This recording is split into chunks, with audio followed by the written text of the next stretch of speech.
Today we're going to upgrade the suspension on my 2010 Honda Fit. New wheels and springs will significantly improve the handling. I went for 16 by 7 inch Konig backbone wheels and swift lowering springs. Links are in the description. I need a new tire, so now is the perfect time to upgrade. The stock wheels are 15 inch steel wheels, but the Honda Fit also came with 16 inch wheels on higher end models.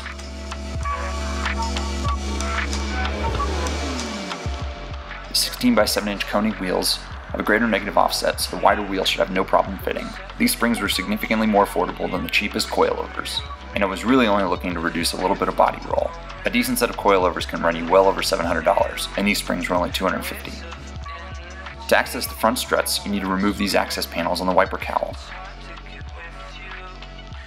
We aren't messing around with the rear shocks, but if you were, this is how you'd access them. Jack the car up and place the car on jack stands. Support the weight of the unibody frame and not the subframe. Disconnect the rear shocks and drop the subframe. You should be able to slide the rear springs out without any trouble. Here are the two rear springs side by side. Grab the spring bushings and attach them to the new springs. You should be able to slide in the new springs without any issues. Make sure the spring bushings are seated correctly and connect the bottom of the rear shocks.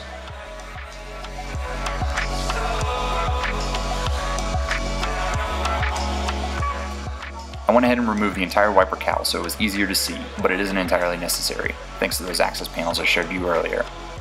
To break these nuts free, you need a 6mm hex key and a 17mm wrench. Then you'll need to disconnect the strut from the knuckle and disconnect the top of the sway bar end link. This nut also requires a hex key for removal. Next, disconnect the ABS wires from the strut, but you can leave it connected to the wheel hub.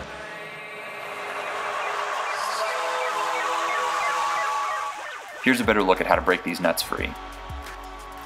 With the struts removed, we want to compress the spring before we remove this nut. Again, use the hex key to break this nut free. Carefully unhook the shock cover and remove the spring. Place the rubber cover over the bottom of the spring and reattach the shock cover.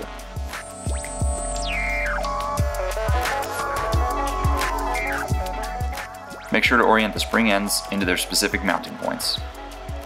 Reconnect the end of the shock cover. Place the top bushing on top of the strut and refasten the nut. It's easier to reinstall the top of the strut hand tight before connecting it to the knuckle.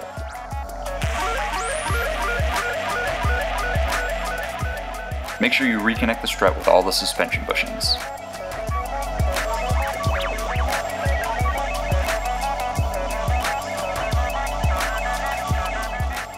Once the bottom of the strut is reconnected, completely fasten the top bolt and secure it with the hex key wrench combination. Take a minute or two to verify that everything is reconnected properly. Place the new wheels on the car and lower it to the ground. The front wheel pokes out a little bit and the rear wheels are just short of flush. Make sure that your tires don't rub when you turn the wheel. And that's all you need to upgrade the suspension on a 2nd gen Honda Fit. Links to the parts are in the description. If you found this video helpful, give it a thumbs up and consider subscribing. Thanks for watching.